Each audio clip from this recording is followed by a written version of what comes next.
Good morning, dear students of class 12 science. Welcome to biology class.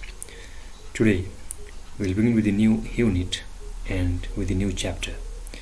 So unit number 4, biotechnology and its applications, and chapter number 11, biotechnology, principles and processes. Okay, page number 578.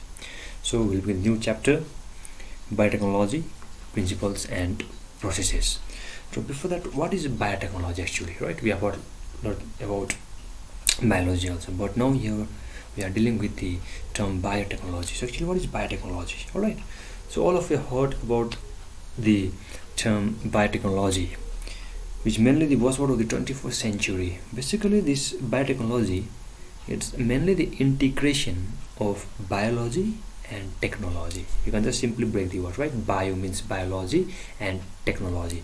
So it is the integration of biology and technology, which is mainly concerned with the exploitation of biological components, for example microorganisms, okay, plants or animals, cells, nuclei, which are being used for the larger scale productions of substances which are being utilized for the welfare of the human beings, which can be utilized by the human beings, okay, and those substances can be utilized by manipulating their genes. Okay, so here in biotechnology we are combining biology with technology, where we are utilizing different types of microorganisms, okay, bacteria or any other microorganisms, from which we are producing large scale substances which can be utilized by the human being, by the welfare of the human being. For example, vaccines, right?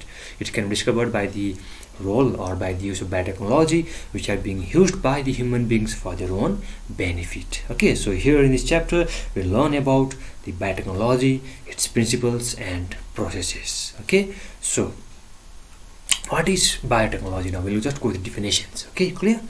So biotechnology deals with the techniques of using living organisms or their enzymes to produce products and processes which are useful to the human. These are simple definitions. Clear? We are saying that biotechnology deals with the technique, okay, where we are utilizing the living organisms, mainly the microorganisms or their enzymes. So over here we are either using the microorganisms or the living organisms directly, or we are using the enzymes which are present in their body. Why? To produce the products like vaccines, medicines or any other products which are utilized, which are being benefited for the human mankind. Clear? So the term biotechnology has been defined differently by various international organizations. So the first definition we will discuss today is given by the Organization of Economic Cooperation and Development. Okay, so this OECD means Organizations for Economic Cooperation and Development. They are defined biotechnology as the application of scientific and engineering principles to the processing of material by biological agents to provide goods and services. So according to OECD, biotechnology is the application of scientific method and engineering principles, where we are using the biological agents, alright, to provide or to produce these substances like goods and services, the products which are being utilized by the human beings for their own benefit. Similarly, according to US Nation Science Federations, clear? So according to US Nation Science Federations, they have defined biotechnology is the controlled use of biological agents. So over here we are using the biological agents, which may be viruses, which may be bacteria, alright, or any other microorganisms, which will produce substances which can be utilized for the benefit of both plants and animals. So according to US National Science Federations, biotechnology is the controlled use of biological agents such as microorganisms or cellular components for beneficial use. So here we are using biological agents like microorganisms or any product from those microorganisms for our own benefit. The most important one is European Federation of Biotechnology. Clear? The most important one is European Federation of Biotechnology. So according to European Federation of Biotechnology, they have defined biotechnology as the integrated use of biochemistry. Look over here, it's mainly the combination of biochemistry, microbiology, cell biology and engineering science. So according to these federations, biotechnology is mainly the combinations or mainly the integration of biochemistry. Okay, the integrations of microbiology, we're studying the microbes, we're studying the cell biology, and the engineering science. Why? In order to achieve the technological applications of capabilities of microorganisms, cells, and their cells part thereof. So according to this European Federation of Biotechnology, biotechnology is mainly the integration of different field of the science like biochemistry, microbiology, cell biology, okay, and engineering science, which are being integrated to use the advantageous characteristics of the microorganisms, which can be utilized for the benefit of the human being. Not only the microorganisms but the cells or there any part of the cells which are being benefited to the human beings can be utilized.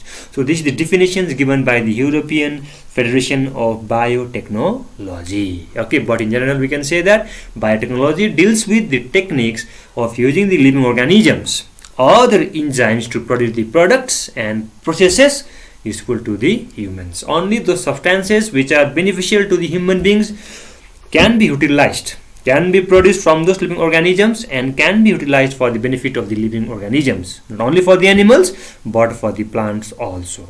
Clear? Okay. Now, biotechnology can be divided into two phases. Let's go to the history of biotechnology. Okay, so simply we can divide the biotechnology into two phases. The first phase is traditional biotechnology or the old biotechnology, and the second one is modern biotechnology. Okay, so traditional means the old one, the old process, which are based on the natural capabilities of the microorganisms, because we have been utilizing the microorganisms since long time for the manufactures of alcohols in household, right? So here in traditional biotechnology we mainly use the natural capabilities of the microorganisms in the preparation of curd, vinegar, wine, beer, and any other alcoholic beverage. Okay, it's because this technology are being utilized since long time back by our ancestors, we can say, okay, by our forefathers. So the utilizations of the natural capability of microorganisms for the production of alcoholic beverage like wine, beer, alcohols, clear, or preparation of curd, it involves the traditional biotechnology. The second one is the modern biotechnology, the recent one, okay, where we will genetically modify the organisms, where we will manipulate, where we will change the genetic composition of an organisms in order to achieve the products of old biotechnology on larger scale. That means in traditional biotechnology we are not able to produce the product on a larger scale. Okay, so in order to produce those products in a larger scale using the microorganisms, we are following the modern biotechnology where we are altering the gene of the organisms. That's why you can see over here which uses genetically modified organisms. The genes of organisms which has been modified are known as genetically modified organisms. Now why are we altering the genes of such organisms? Right, in order to achieve the products on a larger scales which cannot be produced by means of traditional biotechnology. Okay, so many other processes or techniques like in vitro fertilization, which forms the test tube baby, okay, synthesizing a gene and using it, developing a DNA vaccine, or correcting a defective genes are included under the modern biotechnology. That means with the advancement in the field of biotechnology now, we can even rectify those genes which are not functioning properly. If the genes will not function properly, then the phenotype of an organism will also be changed. Okay, so those genes which are defective now can also be rectified by the help of modern biotechnology. We are capable of undergoing in vitro fertilizations. Why? Due to the advancement in the field of modern biotechnology. We are able to develop a vaccine. It's also the product of modern biotechnology. So by the help of modern biotechnology, with the advancement in the field of biotechnology, we are able to produce the product in a larger scale which cannot be produced by the help of traditional biotechnology. Clear this one? So next one we'll go with the few advantage that is being imparted by the modern biotechnology. Okay, so we'll go to page number 579. So we'll just see over there what are the advantages that we are getting from those genetically modified organisms, okay, which are produced by the human beings. Clear? Because what we are doing, we are altering the gene of the organisms, we are cutting it, we are isolating those genes, and we are transferring the desired DNA into the host. Okay, for example, what we can say that, suppose in the last class we learned about the two species or the two plants called sugarcane, if you remember. One was able to grow properly in North India, but its production was quite low. Okay. Similarly, there is one sugarcane which is growing in South India, but it was not able to survive in North India, but it has higher sugar productions.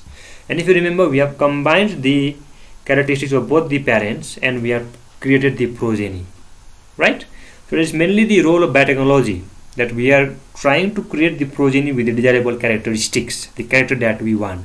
So here in modern biotechnology also, what we are doing, we are altering the gene of the organisms, and those organisms whose genes has been altered, whose gene has been changed, are known as genetically modified organisms. And those organisms are not produced naturally. Remember, they are produced by the role of human beings, by the men. So what we do, we mainly cut those genes. Okay, we'll isolate those genes and we will transfer those genes into the host in order to get the desirable characteristics. But why are we doing that under modern biotechnology? This is the most important questions. So artificial manipulations and transfer of genetic material from one type of plant to the another, from one type of animal to the another, or from plant to animal, or from animal to plant, or from animal to microorganisms. It can be done by the help of modern biotechnology. Why? Because we are cutting the gene, after which we will talk about how we are able to cut the segment of DNA. Clear? So we are able to cut the DNA, and that cut piece of DNA can be introduced into any host, and that host can be a plant, it can be an animal, or it can be a microorganism. Second one, by the help of modern biotechnology, we are able to manufacture antibiotics, we are able to manufacture insulins, hormone, enzymes, vaccines, and the drugs using the microbes. Clear? We can develop a diagnostic skills for kids and monoclonal antibody. We can help in development of pest, wheat, and frost resistant plant varieties. Okay, it will help in the improvement of varieties of plants and animals for better yield, for better quality, okay, and for disease resistant property. We can develop the transgenic plants, such as, for example, transgenic golden rice. Kindly mark in your book, okay, page number 579, point number G. Development of transgenic plants, example such as transgenic golden rice. Now this transgenic golden rice is rich in vitamin A. This is very important. This will come under 1 marks. What is the advantage of transgenic golden rice? Okay, this transgenic golden rice is rich in vitamin A. Then we can also form the transgenic BT cotton. If you remember, Bacillus thuringiensis, BT. Remember, that is spores which we are utilizing to mainly kill the pest, insect pest. That BT cotton we can create by the help of modern biotechnology. Then development of genetically engineered bacteria for cleaning the environmental pollutants. Okay, then sequencing of human genome, the total genetic composition in organisms.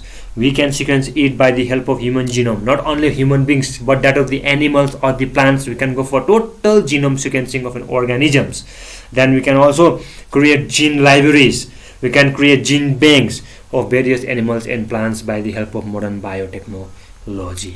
Clear? So here can you remember the word GMO, genetically modified organisms, the organisms whose genes has been altered or has been changed. Clear?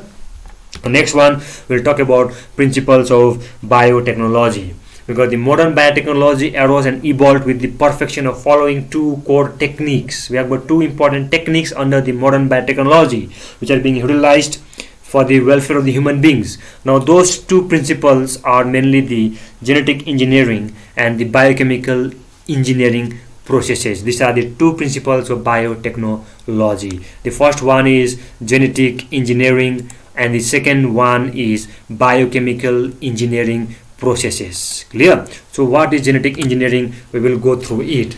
Now genetic engineering, also called recombinant DNA technology. Afterwards we'll learn about recombinant DNA, but right now we'll focus on the technology. Okay, So genetic engineering or recombinant DNA technology is mainly the usage of technology to alter the genome. Alter means to change. Can you remember? Alter means to change. So this technology, this genetic engineering is mainly utilized to alter, to change the genome of a living cell. For what purpose? For medical purpose or for industrial use. Now since we are altering the gene, altering the genome, it is also called recombinant DNA technology or gene manipulation, because we are altering, we are changing the gene of an organism. Clear? So it is also called gene manipulation or recombinant DNA technology. Okay, so therefore we have got different steps or the different processes under genetic engineering or recombinant DNA technology, since we are altering the genome of an organism. So what does it include? First one, it includes the artificial or in vitro synthesis of a gene. Okay, the first one, it includes the synthesis of a gene or artificial or in vitro synthesis of a gene, or the formation of complementary DNA or cDNA. Listen very carefully. Or formation of complementary DNA or cDNA from mRNA. Generally, from DNA there will be formation of RNA, but from RNA also there can be formation of DNA, and those DNA which are produced from the mRNA are known as complementary DNA or cDNA, and they are produced by the process called reverse transcriptase. Clear? They are produced by the enzymes called reverse transcriptase by the process known as reverse transcription. Listen very carefully. I am saying that from mRNA there can be formation of complementary DNA or cDNA, and this particular process from where complementary DNA will be produced from the mRNA is known as reverse transcription. Okay, reverse transcription, because generally in transcription there will be formation of mRNA from DNA, but here complementary DNA is being produced from mRNA, so we are using the term reverse transcription, and the enzyme involved in this process is called reverse transcriptase. Okay, so first of all it includes the synthesis of a gene artificially or in vitro, then formation of complementary DNA from mRNA by the help of the enzyme reverse transcriptase, or we can isolate the desirable gene or the segment of the DNA having the desirable genes. Okay, second one, now those segment of DNA which bear the characters that we want, which are desirable gene segment which are present in the DNA, now that DNA are introduced into the vector DNA. Now what does vector DNA? Vector DNA will help in carrying the piece of DNA which will bear the character that we want. The desirable piece of DNA segments now can be introduced into the host by the help of vector DNA. Just think of the vector Plasmodium. Plasmodium is not the one, Anopheles mosquito is not the one that will cause the disease malaria. But if you remember that female Anopheles mosquito is a vector. Why do we call it vector? It will help in the transportation of malarial parasite Plasmodium into the body of the host, that is human being, right? So similarly in biotechnology also, to introduce the segment of DNA that contains the desirable gene can be introduced into the host body by the help of a vector DNA. Afterwards we will see which DNA can be utilized at a vector DNA, so that foreign DNA or the segment of DNA with the desirable characters can be introduced into the host body, host DNA, by the help of vector DNA, and obtaining recombinant DNA and its clone. So when we used to introduce the DNA segment containing the desirable characteristics by the help of the vector DNA into an organisms, then the DNA that will be produced will be known as recombinant DNA. This we will see afterwards. Okay. then the multiple copies of that recombinant DNA will be produced. Number 3, now those recombinant DNA which has been produced needs to undergo expression. Okay, the recombinant DNA now which has been produced will undergo expression in the culture medium. Clear? Then number 4, use of clone DNA for the modification of genome or for the additional of functional gene or genes at desired point in desired organism. So those recombinant DNA now which has been expressed in the culture medium, now it can be utilized for the modification of genome of an organism. It can be utilized for the rectification of the malfunctioning genes. If the genes are not functioning properly, then those recombinant DNA can be utilized to rectify those genes. And genes can also be introduced in the body of a desirable organism. Suppose if we want to express a gene in case of Mr. T, then that desirable genes can be introduced by the help of a vector into the body of Mr. T, and that DNA will be expressed within the body of Mr. T. Okay, so this particular process can be inculcated by the help of recombinant DNA technology. Even this technique can also be utilized for the repair of defective cistron, means the part of the gene that codes for a polypeptide. Okay, so this technology can also be utilized to repair the like defective cistrons or the DNA segment by using genetically engineered DNA to change the defective phenotype. Because if the genes will be defective, then the characteristics which are visible, the phenotype will also be changed. So those phenotypes, those non-functioning genes can also be rectified by the help of genetic engineering or recombinant DNA technology. Then next one, combining genes from different organisms or synthesis of recombinant DNA. So this genetic engineering can also be utilized to synthesize the genes from two different organisms. Clear? So genetic engineering is mainly the usage of technology to alter the genome of living organisms or living cells for the medical or industrial use. Okay, it's also called gene manipulation or recombinant technology, which includes the in vitro synthesis of gene, okay, formation of cDNA or isolation of desired gene. Okay, then that desired DNA or genes will be introduced into the body of a host by the help of vector DNA, and the DNA that will be produced in the host will be known as the recombinant DNA. Now those recombinant DNA will be expressed in the culture medium, and those expressed DNA can be utilized in the modification of gene of organisms or for the additional or functional genes or to obtain the gene with desirable products, okay, in desirable organisms. And it can also be used to repair the defective cistrons or the DNA segments. And by this technology, we can combine the genes from two different organisms, or we can synthesize the recombinant DNA. So this comes under the genetic engineering. Okay, now next one, recombinant DNA. Okay, because we are talking about that whenever we are trying to take out the gene from an organism, and when we introduce that gene into the host, the DNA that will be produced is known as recombinant DNA. So first of all, just look at this diagram. Okay, simply again we'll come back into that. So over here you can see the term foreign DNA, right? Foreign DNA means those DNA where we will find the desirable segment of gene or DNA. Whatever the character that we want is mainly coded by a particular segment of DNA. So if that segment of DNA can be identified, and if we will try to isolate it from the DNA, then those DNA will be known as foreign DNA. Then what we require, if you remember, we require a vector. Remember DNA vector. So in this case we are using the vector as plasmid. Now what is plasmid? Plasmid is an extra chromosomal circular DNA molecule present in bacterial cell. We are in class 11 about plasmids. So plasmids are the extra chromosomal circular DNA molecule which are present in bacteria. So those plasmids are mainly utilized as the vector.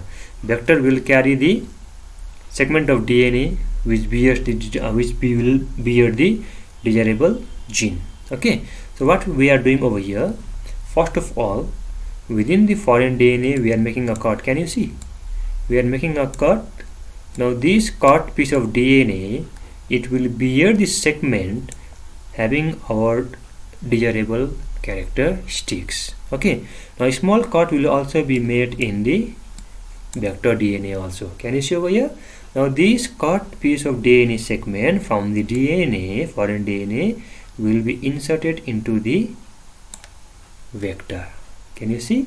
So finally our DNA will be produced from two different sources, because this is coming from the foreign DNA and this one is coming from the plasmid DNA.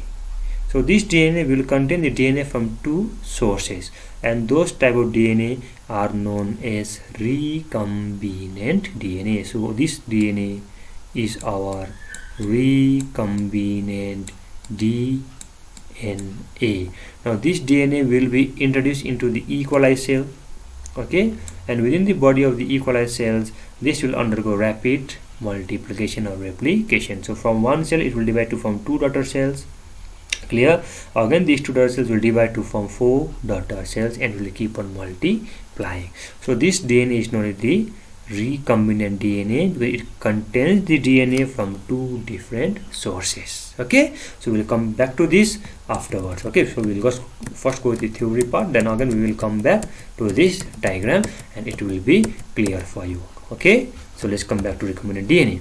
So recombinant DNA is the DNA from two different sources. Now I think it's clear for you.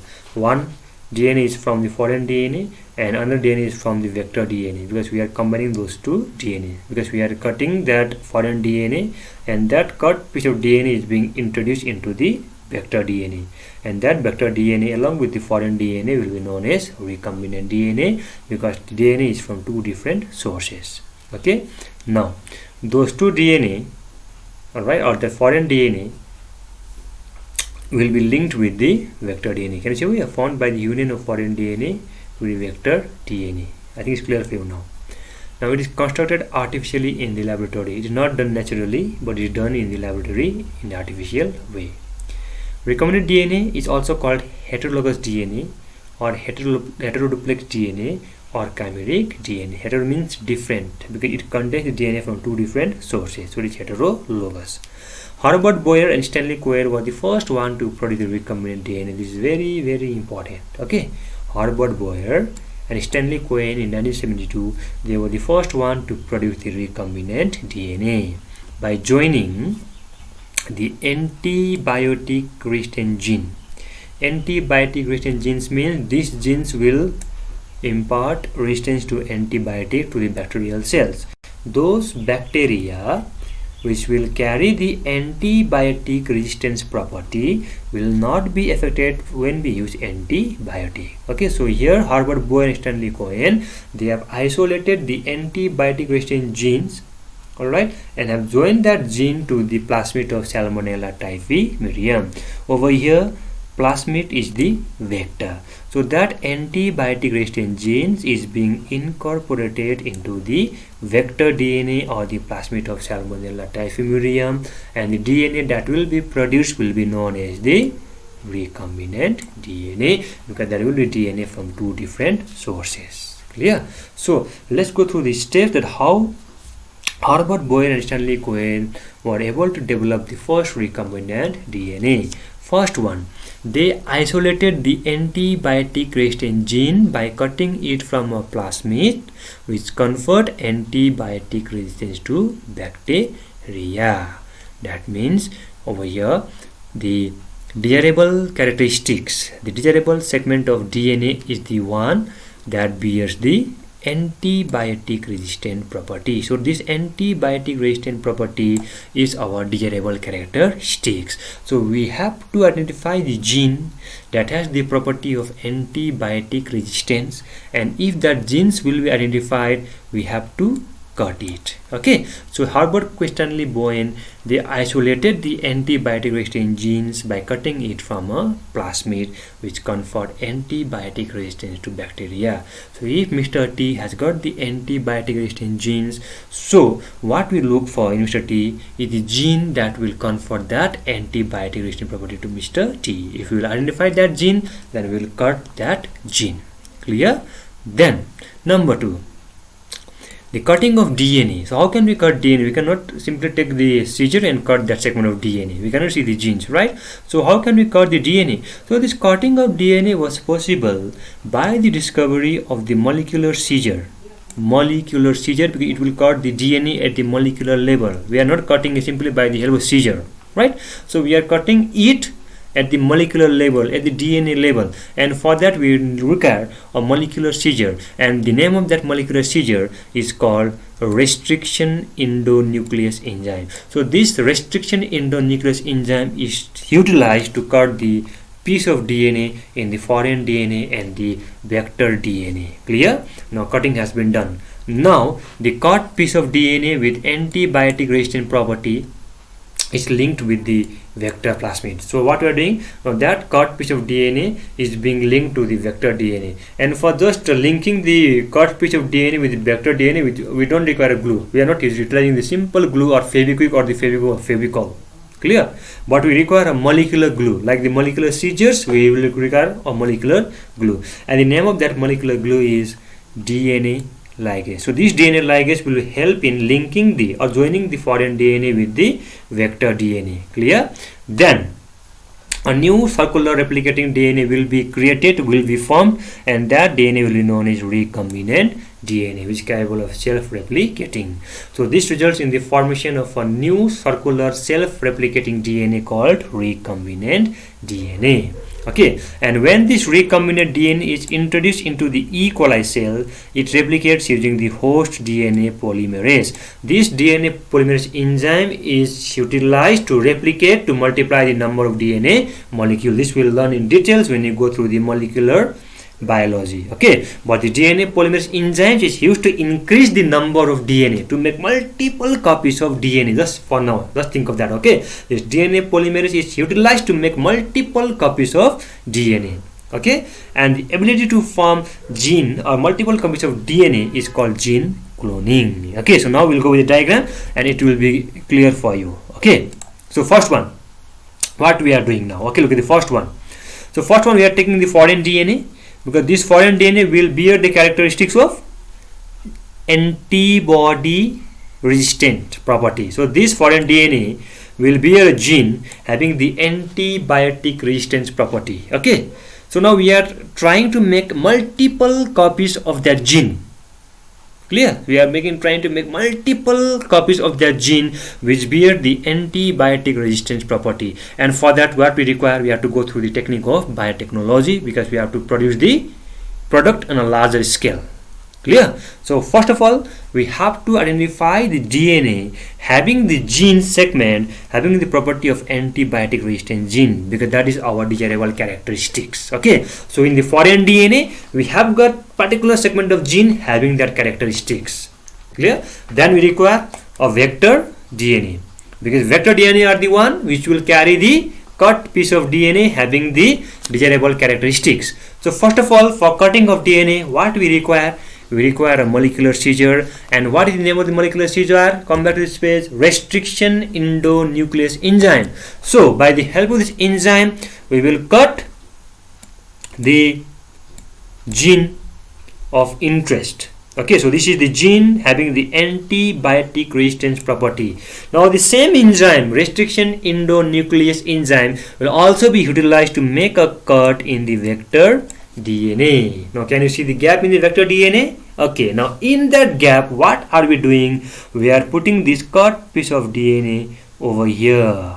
Okay, so we are linking the cut piece of DNA into the vector DNA, and this linking or joining is possible by the help of the enzyme known as DNA ligase. Okay, so by the help of the DNA ligase, we are cutting or we are linking the cut piece of DNA to the vector DNA, and a new self-replicating DNA will be produced, which is known as recombinant DNA. So this one is our recombinant DNA. Now this recombinant DNA will be introduced into the E. coli cells, and within the E. coli cells, the enzyme DNA polymerase will help in its multiplication. So the multiple copies of recombinant DNA can be produced once it is introduced into the E. coli cells, because the DNA polymerase of E. coli cells will consider the recombinant DNA as its own and help in its multiplication. So one equalized cells will multiply to produce two daughter cells having two rDNA or recombinant DNA.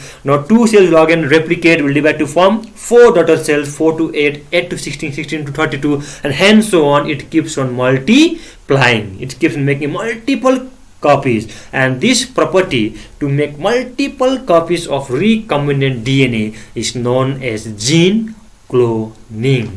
Clear? So hope it is clear for you what is recombinant DNA, because it will contain the DNA from two different sources. Clear? Okay, so how this diagram is also clear for you. How are we able to create the recombinant DNA? Clear? So this much for today. Today we have learned the definition of biotechnology. Then we have gone through the phases or the history of biotechnology, where we have learned about the traditional or the old or classical biotechnology and the modern biotechnology. Then we have gone through the principles of biotechnology, which include two core techniques: genetic engineering or recombinant DNA technology and biochemical engineering process.